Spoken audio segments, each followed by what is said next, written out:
अब ये प्रवचन अभी 15 मिनट के लिए, मैं 15 मिनट से कम 12-13 मिनट के प्रवचन होगा।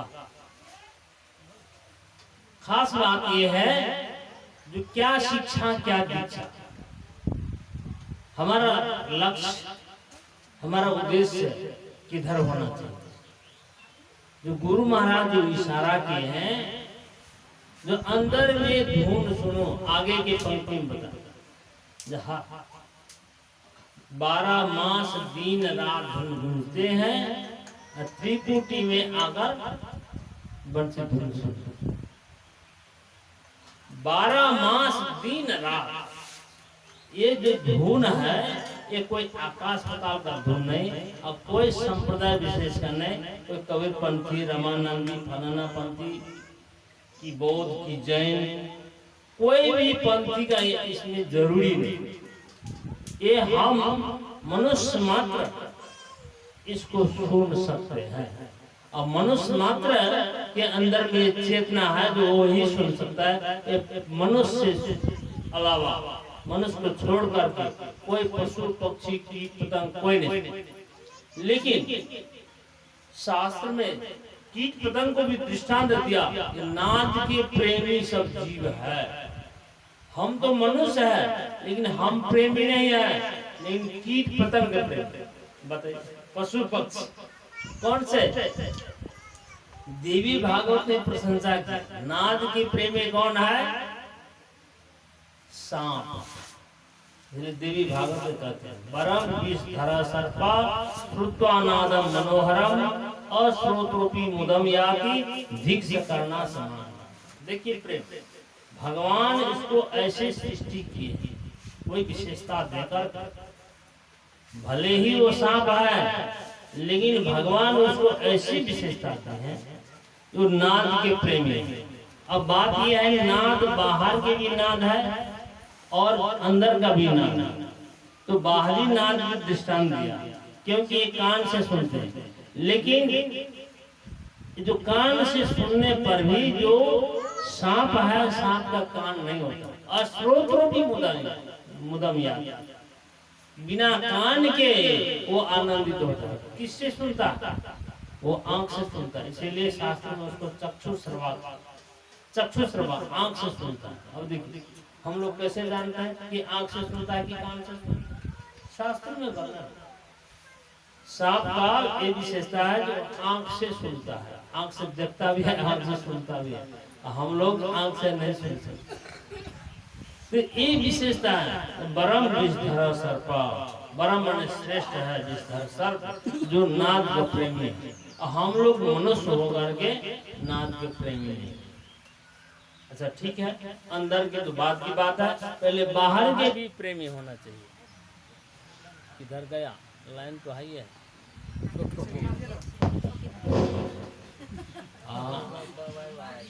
अच्छा, अंदर के नाद तो बात की बात है, पहले बाहर के नाद का भी झाड़ के मारिए।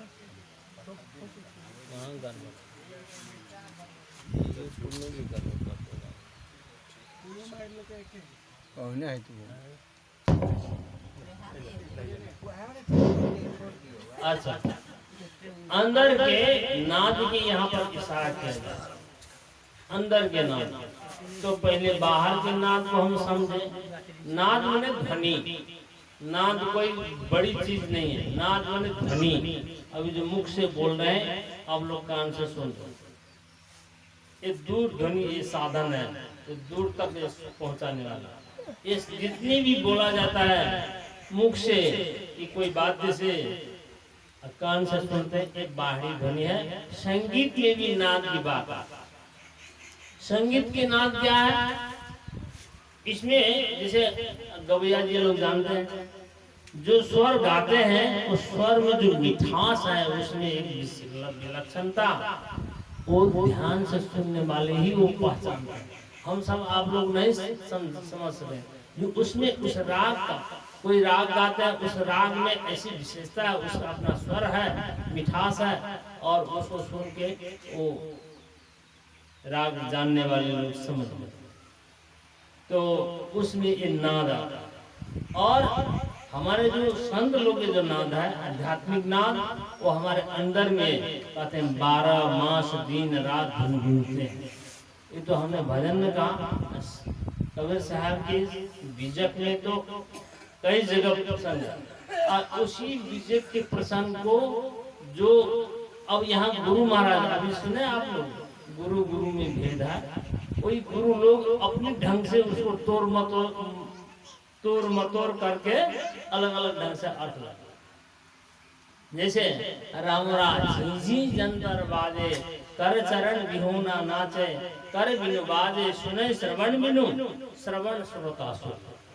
यहाँ इशारा करते हैं बीजक में कब साहब रामराज झिझी जंतर बाजे, झिझी अनेक प्रकार के जंतर में आवाज बजता है, और कर बिनु बाजे बिना हाथ के बजता है, बिना माने कोई भी आवाज न ठोकर संघर्ष के बिना आवाज, बिना पाँव के नाचता, बिना हाथ के बजता है, बिना कान के सुनता है।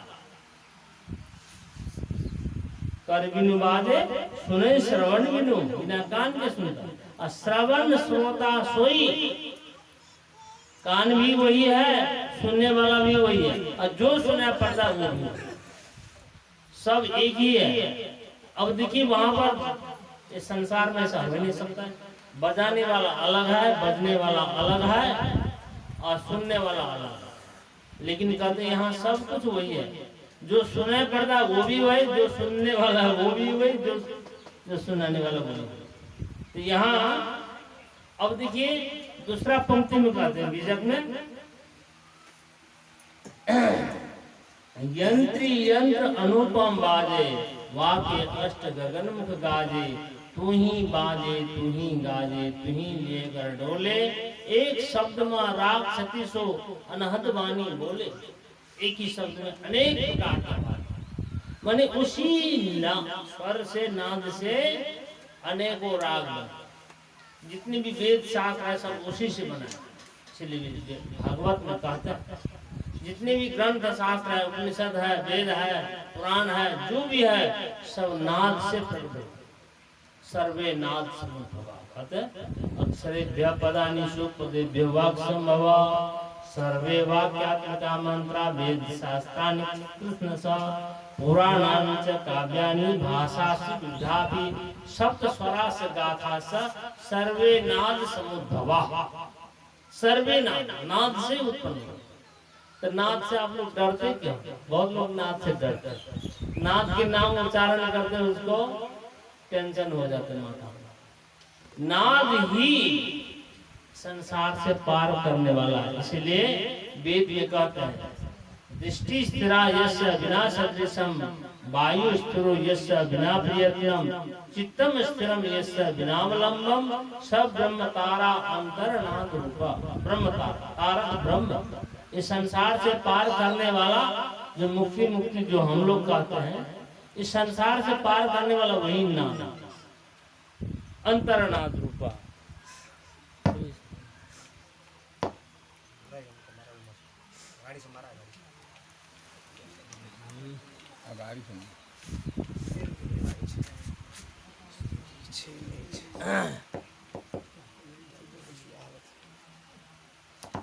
इस नादा के विषय में इसी भजन में इशारा किया। इसीलिए कहते हैं दूसरा पंक्ति मैंने कहा बन गया जीवन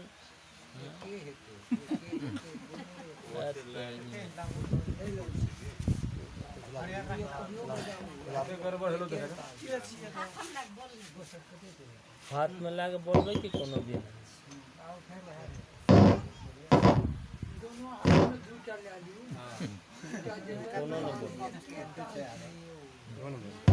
बन गया जीवन सत्संग के दीवानिया।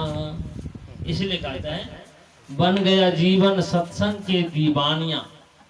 बन गया जीवन, ये जो आप लोग सत्संग जो सुन रहे हैं, जो इसको यदि धारण कर लेंगे तब पता चलेगा जो हमारा जीवन कहां से कहां तक पहुंचा, कहां से कहां तक आया है, उसका मूल्यांकन आपको तब पता चलेगा। बन गया जीवन सत्संग के दीवानिया, खूब सोचा और समझा, संत का संग किया। संत का संग करने से क्या चीज मिलता है? संत के संग करने से क्या चीज मिलता है? जब आपको मिलेगा तभी उसका मूल्यांकन होगा, जब तक नहीं मिलेगा तब तक मूल्यांकन नहीं है। क्यों? और इधर जाएंगे उधर जाएंगे उधर जाएंगे, भटकेंगे। हमारे सामने की बात है, गुरु महाराज के परम परम चेला शिष्य सब अनुयायी, जो जीवन का निछावर करने वाला, ऐसे ऐसे अनुयायी सब भी मैंने देखा, सब रामपाल में कि रामाश्रय में कि कहाँ कहाँ कहाँ दूसरे दूसरे संप्रदाय, तो कहाँ रहा। इसलिए कहते हैं जो दीक्षा निभाना, शिक्षा याद रखना, शिक्षा याद रखना। बहुत शिष्य लोग कहते हैं गुरु महाराज हम भूल गए। अच्छा, अंतिम पंक्ति में कहते हैं हर पल मुझे बंसी के धुन तर पाएगा। मुरली कहते हैं धुन बिना पछताएगा। हम ही नहीं कहते, शास्त्र कहता, इसलिए लिखे हैं, इसलिए अपना नाम लिखे। शास्त्र ये कहता है जो धुन के बिना आपका जीवन अधूरा। अब कहेंगे तब तो जीवन अधूरा कैसा? धन संपत्ति वैभव ये भोग प्रारब्ध पूर्व जन्म के कमाई अनुसार प्राप्त होता है। अभी आपने सुना प्रभु, संचित कर्म, क्रियमान कर्म, प्रारब्ध कर्म, ये सब जो हमारे जीवन में है, जो हम अभी करेंगे वो क्रियमान कर्म, अभी करेंगे तो आगे के लिए होगा। आप पहले जो किए हैं वो अभी भोग रहे हैं, अभी हम जो भोग रहे हैं वो पहला किया हुआ, और अभी का भी किया हुआ आगे आगे मिलेगा, और कई जन्म तक ये काम लगने वाला है। इसीलिए कहते हैं जो हम अपने जीवन में कुछ प्राप्ति करना चाहिए। क्या प्राप्ति करना चाहिए? जो दो चीज है, एक छूटने वाला चीज है जिस उसको भी हम प्राप्ति करते हैं और वो भी हमारे जीवन को उपयोगी है, लेकिन ऐसा भी चीज है जो छूटने वाला है और जो सदा सदा के लिए भी रहने वाला है, वो भी चीज है। वो कौन है? जो मरते वक्त आप जो बेहोश हो जाएंगे, मरनासन हो जाएंगे, पता नहीं चलेगा। अभी हमको एक आदमी बोले कोई बीमार है, मर नहीं रहे हैं, दुख भोग रहे हैं, उसके परिवार कहते हैं गुरु महाराज ऐसा करते हैं कि आप कान में फूंक देते। कोई साधु संत ऐसा किए थे, और वही सुने सुने वाला बात आप भी जानते हैं कि कान में मंत्र फूंक देने से वो इस संसार से विदा हो जाएगा। मैं ये बात नहीं जानता हूँ। क्यों कि किसी को कान में फूंक दे वो चले जाए तो मैं तो हत्यारा हो गया। हाँ ठीक है, अब दर्शन करके संत के दर्शन करा दो, और उसका जो कुछ बचा खुचा हुआ जो क्लेश कर्म है वो नाश हो जाएगा, वो अपने आप विदा हो जाएगा। ये भी है, मैंने कई जगह देखा हूँ जो गुरु महाराज पहुँचते हैं और उनका दर्शन करने के बाद या उनके वचन सुनने के बाद विदा हो जाएगा, उसका कुछ कर्म क्लेश बाकी रहा। तो ज़्यादा समय नहीं है, अभी कहने का तात्पर्य इतना ही है जो हम सत्संग करते हैं तो सत्संगी निष्ठावान होना चाहिए। जो निष्ठावान किसमें? जो हमें गुरु महाराज जो दीक्षा दिए हैं, जो शिक्षा दिए हैं, उस साधन में निरंतर ध्यान लगा करके और प्राप्ति करने का प्रयास करना चाहिए। इतना कहते हुए मैं अपने वाणी को यही विराम लेता हूँ, क्योंकि ज़्यादा समय लेना भी ठीक नहीं है। और हमसे कभी आप लोग सोहर नहीं सुने, सोहर हम आज अपने ही गाएंगे, आज श्याम साहब को नहीं गाने देंगे, क्योंकि एक सोहर अभी YouTube चैनल में जाएगा और आप लोग सुनेंगे YouTube चैनल से। उतना तो गायकी नहीं है मेरे पास, गायकी एक अलग चीज है। श्याम जी जानते हैं गायकी, हम तो खाली गाना जानते हैं, गायकी नहीं जानते। गायकी क्या चीज है? स्वर से ज्यादा आप लोग